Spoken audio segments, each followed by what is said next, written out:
Welcome to my YouTube channel. তো আপোনালোকক আজি এটা বিশেষ ভিডিঅ' দেখাবলৈ মই মানে চেষ্টা কৰিম। তো আমাৰ গাঁৱত এখন ভাওনা উদযাপন কৰিবলৈ কিছুমান মানে আখৰা চলি থকা আছে। আখৰাবিলাক আপোনালোকক দেখাম। পিছে মই নিজেও লৈছোঁ পঞ্চাছ পাণ্ডৱৰ নকল বাটটো। তো চাব, যদি বেয়া হয় আপোনালোকে জনাব, কমেণ্ট কৰিছে অলপ বেয়া হৈছে, আৰু যদি ভাল হৈছে ভালকৈ ক'ব, কমেণ্ট কৰি জনাব। আৰু আপোনালোকক অলপ পিছত সকলো দেখাম। এইটো নামঘৰত মই আহি উপস্থিত হ'লোহি। তো আখৰাটো চলি আছে, তো আপোনালোকক দেখাম। আপোনালোকে চাব ভিডিঅ'টো, ভাল লাগিলে কমেণ্ট কৰিব।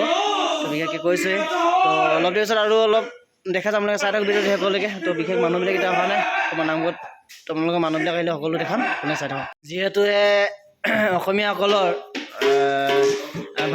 ভাওনা বা নাটখন আমাৰ বাবে এটা মূল অংশ, গতিকে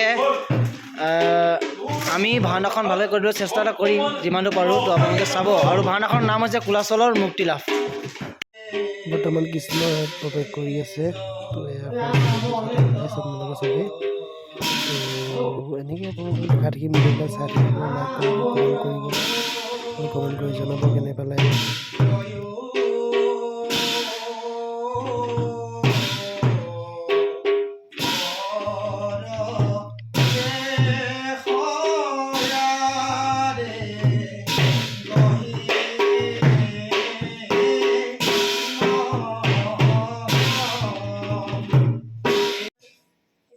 জখুৱাই কোমল কোলাত লালিত পালিত হৈ বৃন্দাবনৰ মাজে মাজে ফেৰুচাৰি বংশীৰ নিশ্চনত গোপীকুল বাউলি কৰা আমি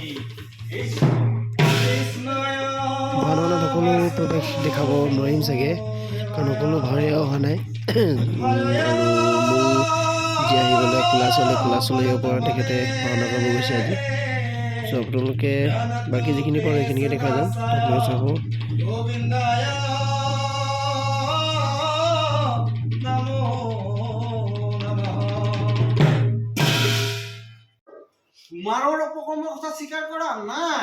এয়া কৰ্ণদত্ত ৰজা আৰু কৰ্ণদত্ত ৰজাৰ মন্ত্ৰী দুজনে প্ৰৱেশ কৰি আছে।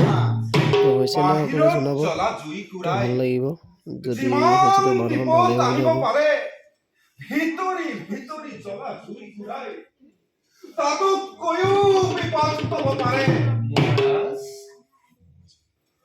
মই জানো মন্ত্ৰীদেৱ, মই জানো প্ৰজাগণে ৰাজদ্ৰোহৰ ভয়ত প্ৰত্যক্ষভাৱে একো নকলেও ভিতৰি দুৰ্মাক্ষৰ অত্যাচাৰত তেওঁলোক ক্ষুব্ধ হৈ উঠিছে। বেছি কৰ্ণদত্ত ৰজা আৰু কৰ্ণদত্ত ৰজাৰ মন্ত্ৰী বচনবিলাকে আছে। কৰ্ণদত্তৰ মানে যি দীঘলীয়া বচন তেখেতলোকে দি আছে। তো আপোনালোকেতো কিছুমান যে ভাওনাখন চাইছে নিশ্চয় গম পাব। সেই ভাওনা আখৰাবিলাক দেখিয়ে গম পাব। বয়সৰ দুহাৰী নিদিবা মন্ত্ৰীদেৱ, বয়সৰ দুহাৰী নিদিবা। 5 বছৰত ভাবিছিলো সি 10 বছৰত ভাল হ'ব, 10 বছৰত ভাবিছিলো সি 15 বছৰত ভাল হ'ব। এতিয়াতো তাৰ 16 বছৰ মন্ত্ৰীদেৱ, এতিয়াও যে তাৰ বিবেক শূন্য। এদিন এই হিংসা এদিন এই হিংসাখন সি জানো সকলোবোৰ শেষ কৰি নেপেলাব মন্ত্ৰীদেৱ। সেয়েহে তাক ৰখাৰ আৰু ইচ্ছা মোৰ নাই। মন্ত্ৰীদেৱ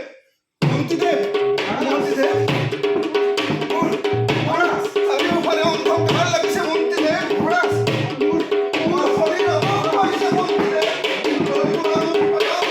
তো গাইজ, আপোনালোকক ভাওনাখন সম্পূৰ্ণ দেখাব পৰা নাই যিহেতু আখৰা, তো পাৰ্টকৈ গৈছে। তো মানে বস্তুটো এনেকুৱা হৈছে, আজি কৃষ্ণ আহিছে, তো কৃষ্ণ শিকোৱা হৈছে। তো কৰ্ণদত্ত আহিছে, কৰ্ণদত্ত শিকোৱা হৈছে। মানে এনেকৈ ভাওনাখনৰ প্ৰথম চিনকেইটা শিকোৱা হৈছে। তো প্লাছ তেনেকৈ হোৱা নাই। তো আপোনালোকে চাই থাকক ভিডিঅ'টো শেষলৈকে, যদি ভাল হৈছে আপোনালোকে জনাব।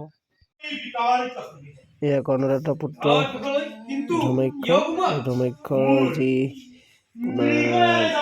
যি বচন কৰিছে বচনবিলাক কৈ আছে আৰু লগতে তেখেতৰ যি সেনাপতিও আছে লগত তো বিশেষ এইজনে কুলাচললৈ ৰূপান্তৰ হ'ব হাত দি কুলাচললৈ ৰূপান্তৰ কৰিব তো এনেকৈ চাই থাকক আপোনালোকে শেষলৈকে সম্ভৱ আৰু বিশেষকৈ নকওঁ আপোনালোকক দেখাই যাম চাই ভাল লাগিলে লাইক কমেণ্ট শ্বেয়াৰ কৰি দিব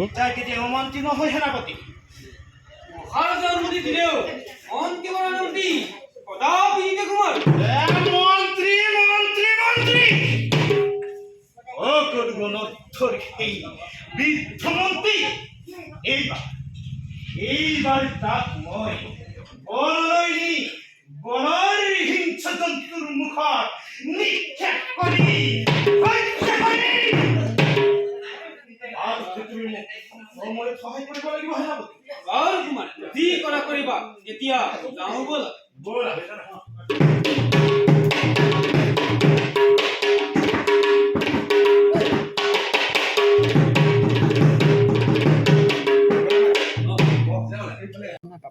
জয় শ্রী হরির জয় জয় শ্রী হরির জয় জয় শ্রী হরির জয় দাদা নমো নমো নমো ধর্মক দুহাই দি এরি থয়াহি হস্তিনার হেরা ভোগ করতে পারে কিয় দাদা কিয় আনিলা আমাকে ওর নর মাজল বিখর জি হস্তিনার হেরা ভোগ যাবা নাকি বিখর জি মাটির স্নেহ বিখর জি হান্তির হে কোমল হত্যা কৰি শুনি দাদা কৰি শুনি আমি এই ভক্ষণ বলৰীয়া ফল ভাবছি বুলি কয় বলা দাদা বলা উভতি যাও মোৰ এই প্ৰচণ্ড গদাৰে এই দুৰাচাৰী দুৰ্যোধনৰ পক্ষ বিদাৰি তোমাৰ ৰাজ অভিষেক কৰিবই দাদা দাদা ধৰ্মৰ আছে দাদা বিপুলৰে ঠিকেই কৈছে বহুত ভোগ দেখাবিও কিয় দাদা কিয় আমি ন্যায় বিপত্তিৰ পৰা বঞ্চিত হ'ব লগা হ'ল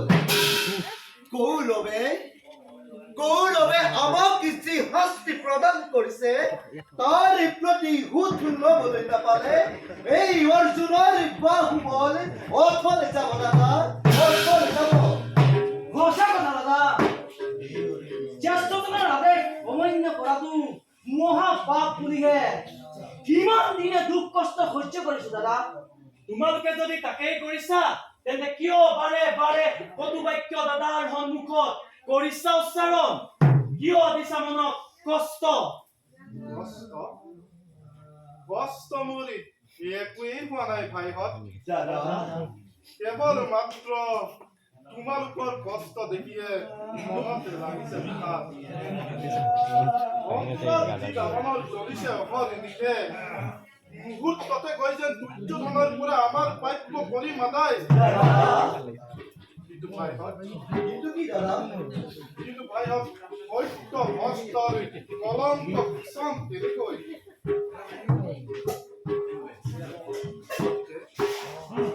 গতিকে ভাইহঁত ধৈৰ্যৰে বিপদৰ সন্মুখীন হ'ব লাগিব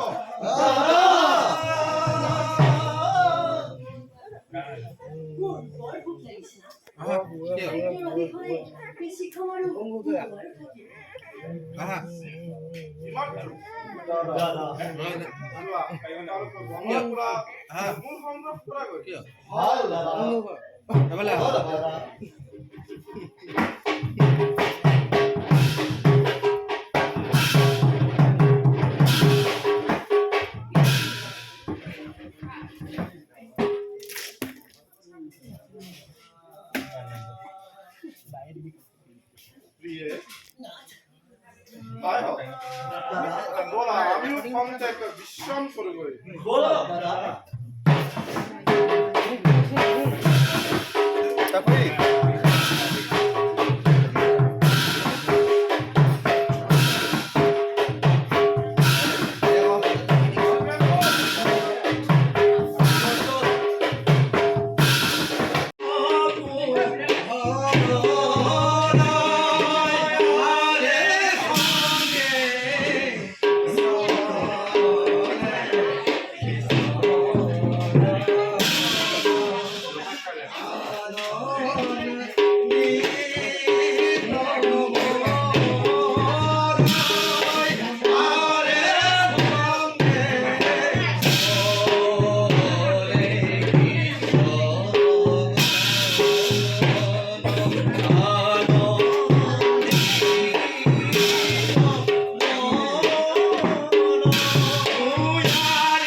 দয়া কৰি মোক অলপ যজ্ঞৰ নৈবেদ্যকে দিয়ক। যজ্ঞৰ নৈবেদ্য দেৱতাৰ বস্তু, দেৱতাক অৰ্পণ নকৰাকৈ কাককৈ দিয়া নহয় মন্ত্ৰীবৰ। ভোকত যদি কাৰোবাৰ প্ৰাণ যায় ইয়াত ক্ষুধা তৃষ্ণাৰ কোনো প্ৰয়োজন নাই। যি কাম বেদৰ অবিহিত সেই কাম মই কেতিয়াও কৰিব নোৱাৰো। কিন্তু মুনিবৰ বেদ যে মনুষ্যৰ সৃষ্টি, বেদ মানুহৰ বাবে। গতিকে মুনিবৰ কৰযোৰে কৰিছো মিনতি, মোক অলপ তোমালোকৰ বাবে আহাৰ দিয়ক। বেদ ঈশ্বৰৰ সৃষ্টি, বেদশাস্ত্ৰ ঈশ্বৰৰ বাণী। বেদৰ বাণী লংঘন কৰি মই আপোনাক নৈবেদ্য দিব নোৱাৰো। আৰু শুনক মন্দিৰৰ তোমাৰে মুখ লৈ যি অসংকৰ ঘটাব তাক লৈ আপুনি চিন্তা কৰাৰ কোনো প্ৰয়োজন নাই।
और लास्ट तो तुम्हें सुना बात तो क्या समझ आ लास्ट तो अभी तुम भूल बा एकदम भूल बा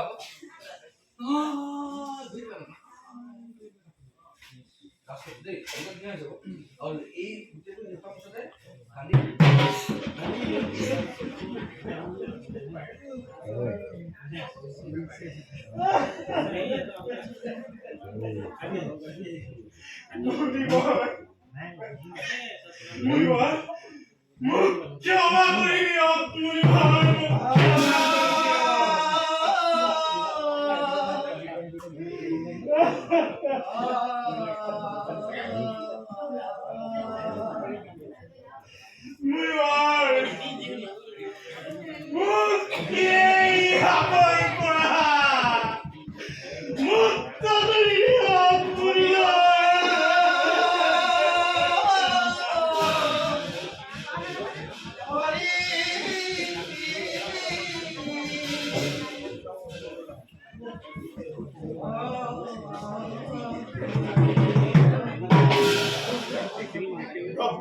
কেতিয়াও নহয় খণ্ডন।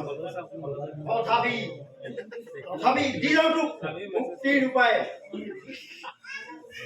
এই দিনাই তোৰ ভগৱানৰ লগত হব সন্মুখ সমৰ।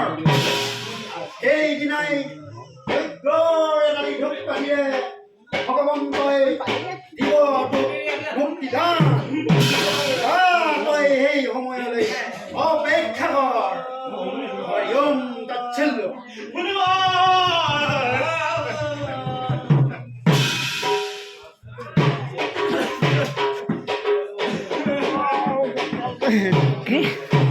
কি আছে নাই আমি নাই লাচৰ কিন্তু একেৰাহে ওলাই থাকিব লাগিব। জীবন কল্যাণৰ কাৰণে যি যজ্ঞ কৰা হয় সেই যজ্ঞই যদি জীৱন বিনাশ কৰে নাই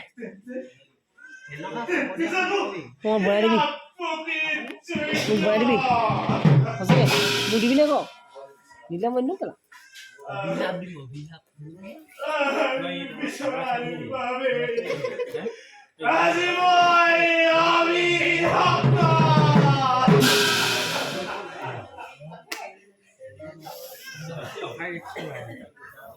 গম পাই জানো কোনোবা গম পাই জানো নাপাল নহয়।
মই আৰু কিমান দিনে অস্ত্ৰ শিক্ষা কৰিব লাগিব গ্ৰহণ প্ৰচলিত অস্ত্ৰ শিক্ষা হৈছেহে কুমাৰ কিন্তু নৰবীৰৰ লগত যুদ্ধ কৰিবলৈ হলে অস্ত্ৰ শিক্ষা কৰিব লাগিব গ্ৰহণ কুমাৰ সেই সকলোখিনি শিকোৱাৰ দায়িত্ব মোৰ পিতৃয়ে আপোনাকে অৰ্পণ কৰিছে হয় মহাৰাজৰ আদেশ হয় অৱশ্যেই পালন কৰিব হৌৱা মহাৰাজ আহিছে প্ৰণাম মহাৰাজ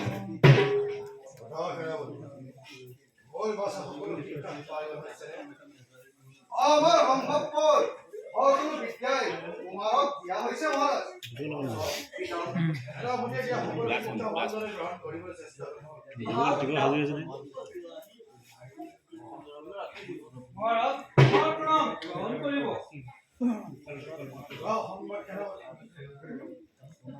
মহাৰাজ আপোনাৰ পিতৃকে ধৰি অন্তি কৰো বিৰতই হল পৰিণত হয় মহাৰাজ এইবিলাক কি হৈছে পিতা মই একো বুজিব পৰা নাই পিতা নোকোৱাকে পিতা এইবিলাক কি হৈছে পিতা